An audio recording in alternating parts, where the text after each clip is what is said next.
Magandang gabi. Mabibilis sa balita kasabay ng uwian, hapunan at pahinga. Mga up-to-date na balita ngayong araw ng Miyerkules. Garantisadong mabilis lang to.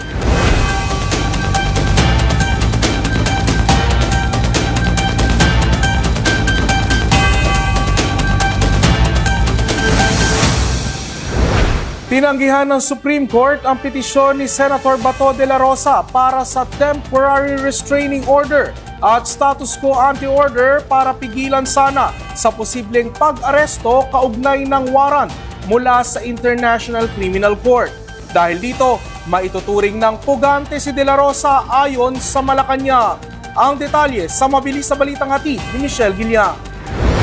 Ibinasura ng Supreme Court of the Philippines en banc ang hiling ni Senator Ronald Bato de la Rosa para sa temporary restraining order at status quo ante-order na magpapahinto sana sa posibleng pag-aresto sa kanya kaugnay ng anumang warrant mula sa International Criminal Court at red notice o diffusion mula sa Interpol ng walang Philippine Judicial Warrant.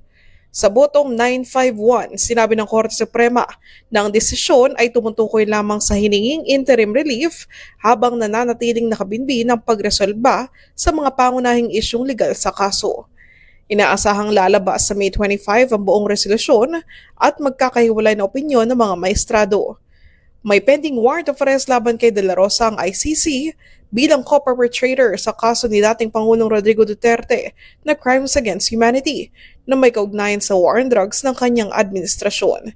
Naninindigan naman ang mga abogado ni Senator De La Rosa na hindi tumatakas ang kanilang kliyente sa warrant of arrest ng ICC. Sa mind ni Senator De La Rosa, nakaka-hassle na siya sa kanyang fellow senators. Yung security nila is under threat na, sa mga members of the media, under threat na, no?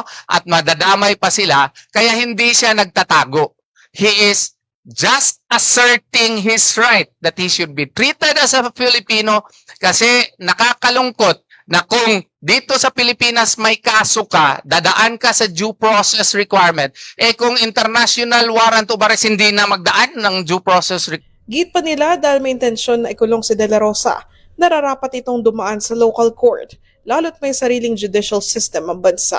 Nararapat din daw na igiit ang soberanya ng Pilipinas, lalo na sa mga usaping may kinalaman sa foreign tribunals o international bodies.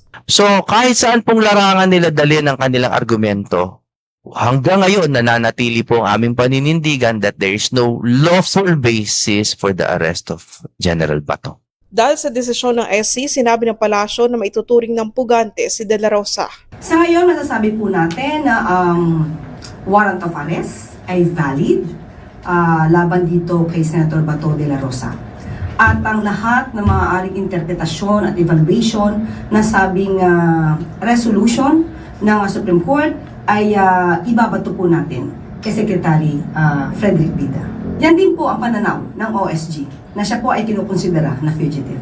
Sa apela naman ni De La Rosa kay Pangulong Bongbong Marcos na huwag siyang hayaan dalhin sa The Hague. Ang magagawa ng Pangulo ay sumunod sa batas at tumalima sa rule of law. Inilabas ng Presidential Communications Office ang kuha ng CCTV footage na nagpapakita kina Senator De La Rosa at Senator Robin Padilla na umalis ng Senate Building madaling araw ng May 14, ilang oras matapos ang barilan roon. Ayon kay Palace Press Officer Claire Castro, bahagi ito ng mga video na iprinesenta ng Philippine National Police kay Pangulong Marcos. Kinumpirma rin ni Interior Secretary John Vic Remulla na 2 senador kasama ang isang assistant ang makikita sa CCTV clip. At approximately 2:30 a.m., May 14, 3 individuals descended into the Senate parking lot. The 3 individuals were identified as follows. The man in white was Robin Padilla. The man in the blue jacket was Senator Bato de la Rosa. Blue jacket and a cap. Yes, sir. Was Senator Bato de la Rosa. The Jane Doe is the assistant who was with them, unidentified. They boarded the white SUV confirmed owned by Senator Robin Padilla. They proceeded outside unimpeded and headed towards the Makati area. Department of Justice na ngayon ang nangunguna sa investigasyon sa putukan sa Senado noong May 13, kung saan hindi bababa sa 44 na basyon ng bala na nanggaling sa 4 na baril ang na-recover. Michelle Giliang para sa All TV News, Channel 2. Ipinadala na ngayong araw ng Senate Impeachment Court sa Office of the Vice President ang writ of summons. Bibigyan ng 10 araw mula ngayon si VP Sara Duterte upang tumugon sa articles of impeachment na inihain laban sa kanya. Narito ang report. Formal na naglabas ngayong araw ang impeachment court ng writ of summons para kay Vice President Sara Duterte. Kanina mag-alas 11 ng umaga ibinigay ng Office of the Sergeant at Arms ang sumon sa tanggapan ng Vice Presidente.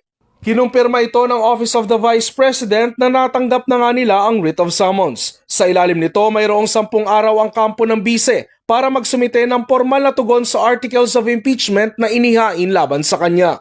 Ngayon, tumanggi na magbigay pa ng komento ang panig ng depensa ni VP Sara bilang mayroon ng impeachment proceedings. Una nang sinabi ng defense team ng Vice na magko-comply naman sila rito at sa iba pang proseso nang naaayon sa konstitusyon. Magbibigay tugon ang Vice sa writ of summons tungkol sa 4 na reklamo sa articles of impeachment. Kabilang ang umano'y bribery complaint noong DepEd Secretary ang Vice. Threats and destabilization sa umano'y pagbabanta ni VP Sara sa Pangulo. Unexplained wealth kung saan naniniwala ang prosekusyon na may mga kahina-hinalang transaksyon umano ang Vice at ang usapin ng confidential funds. Oras na tumugon si VP Sara ay may 5 araw naman ang prosekusyon upang sumagot. Sa 11 mambabatas na bumubuo sa prosekusyon, 3 rito ang mula sa Mindanao, sina Representative Kaka Bagao ng Dinagat Islands, Representative Keith Flores ng Bukidnon at Lord Ansuan ng Cagayan de Oro. Ayon kina Representative Suwan at Flores, bilang Mindanaoan dapat lang daw na mailatag sa publiko kung ano nga ba ang katotohanan sa mga isyong ito. Because we're not just talking about the people's money, we're also talking about the taxpayers that Mindanaoans are paying.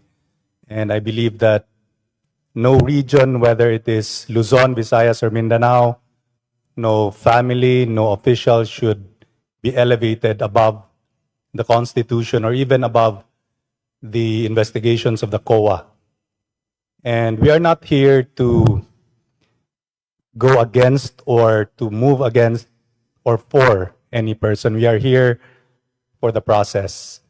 And if nothing wrong was done, then the process itself will show it. And I think that's what we owe to every Filipino, including Mindanaoans. That's why I said earlier that I could not in good conscience vote against the articles of impeachment because nakita naman natin yung evidence that was presented before the Committee on Justice and it was unrefuted by the Vice President because she did not counter it at all. No? So, for me, parang it's easy. It's an easy decision. No? I'm taking on the role because not only was I elected, but because I also saw what was presented before the Committee on Justice. Sa ngayon may caucus ang Senado sa inaasahang paglalabas na rin ng impeachment calendar o ang mga petsa sa magiging kaganapan para sa mismong impeachment trial. Sa iba pa mga balita, fixed-wing aircraft bumagsak sa Tuba, Benguet. Apektadong individual sa pag-ulan sa Davao City, umabot na sa mahigit 1,500 katao. Gumuhong tulay sa Kalawa, tatayuan ng Bailey Bridge at mas mataas na seismic activity na itala ng Bulkang Bulusan ayon sa PHIVOLTS.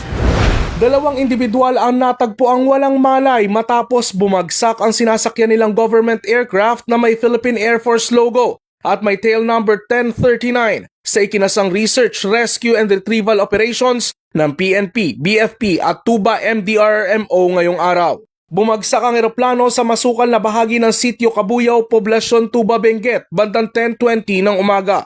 Kinilala ang isa sa mga sakay na si First Lieutenant Ruth Angelique Pasos ng PAF, habang patuloy na inaalam ang pagkakakilanlan ng isa pang sakay nito na nakauniforme rin ng Air Force. Kinumpirma naman ng Philippine Air Force na binawian na ng buhay ang 2 piloto na sakay ng trainer aircraft na nag-crash sa Tuba, Benguet kaninang umaga. Mahigit 1,500 katao o katumbas ng 387 families ang apektado sa matinding pag-ulan sa Davao City kahapon, dulot ng ITCZ at easterlies sa huling tala ng NDRRMC. 12 barangay ang apektado sa pag-ulan, isa naman ang naitalang namatay na isang gasoline attendant sa Mahinay, Davao Oriental. Dagdag pa ng NDRMC, nakauwi ang mga evacuees sa kanilang mga tahanan matapos ang preemptive evacuation sa mga lugar na binaha. Nagsagawa naman ng safety inspection and assessment ang Davao City Police sa bumagsak na tulay para masiguro ang kaligtasan ng mga residente at maiwasan ang aksidente sa lugar. Kakabitan ng Bailey Bridge o pansamantalang tulay ang bumagsak na Kalawa Bridge kasabay ng malakas na pag-ulan ayon sa DPWH Davao Region. Magsisilbi namang alternatibong ruta ang Katwalan Road para sa mga motorista. Nag-issue ng notice ang FIVOX sa pagtaas ng seismic activity ng Bulkang Bulusan. Ayon sa FIVOX, nagtala ng 442 tectonic earthquakes at rock fracturing sa Bulusan Volcano Network ang bulkan simula May 18. Nananatili pa rin sa Alert Level 1 ang Bulusan. Mahigpit na ipinagbabawal ang pagpasok sa 4-kilometer Permanent Danger Zone, gayon din sa 2-kilometer Extended Danger Zone sa Southeast Sector sa posibleng pagbuga ng uson, ashfall at rockfall. Sa sports balita, New York Knicks nakaisa na sa Game 1 ng NBA Eastern Conference Finals kontra Cleveland Cavaliers. Knicks superstar Jalen Brunson gumawa ng 38 points. Mabilis sa balitang hatid ni Enzo Laca. Drives, gets past Harden, gets inside, the floater's up and good! Umabot sa overtime ang bakbakan ng New York Knicks at Cleveland Cavaliers sa Game 1 ng NBA Eastern Conference Finals. Unang lumamang ang Knicks sa first half ng laban. Umabot pa sa 11 puntos ang pinakamalaking lamang. Gumawa naman ng 8-0 run ng Cavs para makuha ang kalamangan sa halftime. Sa second half, pinaloban ng Cavs ang lamang sa 22 points sa pangunguna ni Donovan Mitchell. Dito na nag-take over si Jalen Brunson para ibaba ang lamang sa 5 puntos, 3 minuto ang nalalabi sa fourth quarter. Nagpalitan ng basket ang dalawang koponan. In and out ang potential game-winning 3 ni Sam Merrill. Tabla ang score 101-101 sa overtime. Pagpasok ng overtime, dito na nakuha ng New York ang momentum at hindi na binitawan ng lamang. Nanaig ang Knicks 115-104. Gumawa si Jalen Brunson ng 38 points, 5 rebounds, 6 assists at 3 steals. Nag-ambag naman si Mikal Bridges ng 18 points, 13 points, 13 rebounds naman si Karl Anthony Towns. Gumawa naman si Donovan Mitchell ng 29 points para sa Cavs. At yan ang mga balitang nakalap ng All TV News. Para sa iba pang balitang mabilis, bisitahin ang aming website, alltv.ph/news. I-like at i-follow din ang aming social media accounts. Ako po si Ralph Lopez. Magandang gabi.